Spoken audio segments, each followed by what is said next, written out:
after 9/11, you used that magic word Islamic terrorism, and all humanitarian rights were waved aside. You could do whatever you like with the people, provided you could term them as Islamic terrorists. And this is exactly what Narendra Modi is doing. This near genocide which he's about to commit, he's blaming it on Islamic terrorism, hoping that he'll get away with it. And that's why it's important for us to communicate with the Western world and civilized world and tell them what is happening. That's why we're telling them, send your own observers and find out what's happening. Terrorism has nothing to do with any religion. And my other fear is that India, for whatever is happening in Kashmir, will blame on Pakistan.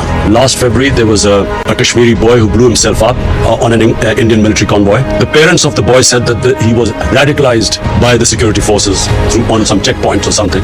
Nothing to do with Pakistan. Yet Pakistan was immediately blamed for it. Once a conflict starts between two nuclear armed countries, and I told the Indian public too on television, I said it will go beyond me, my hands, or your Prime Minister's hands once it starts. Who knows where it's going to end up?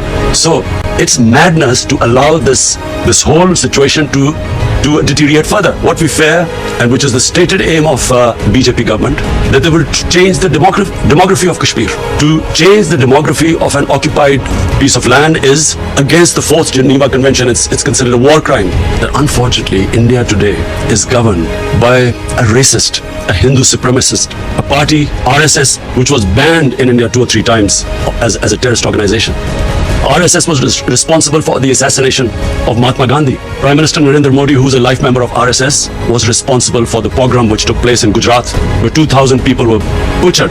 They do not believe in the Nehru-Gandhi secular plural Indian society. India is changing, has changed in the 6 years. I know India. I have friendships. I know through cricket. I know the India of Nehru and Gandhi, and I know what is going on now. So I'm alarmed, and I think the world leaders need to know. I've spoken to the world leaders. I've spoken to President Trump. I've spoken to Boris Johnson. I've spoken to the Muslim leaders. And this is the time for world to act before this goes too far. Because this is the first time after the Cuban crisis, 2 nuclear-armed countries are going to come face to face. After all, it is the United Nations Security Council resolution that gave the Kashmiris the right of self-determination. And what is happening to them right now? Responsibility lies on the United Nations too.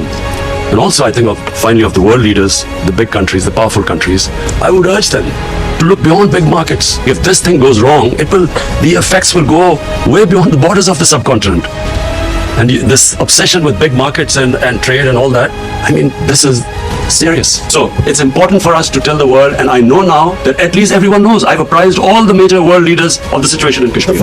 And as time goes on, and I fear that this is going to end up in a massacre, at least we will be able to tell the world community. And if India blames Pakistan for this, then at least the world would know about it.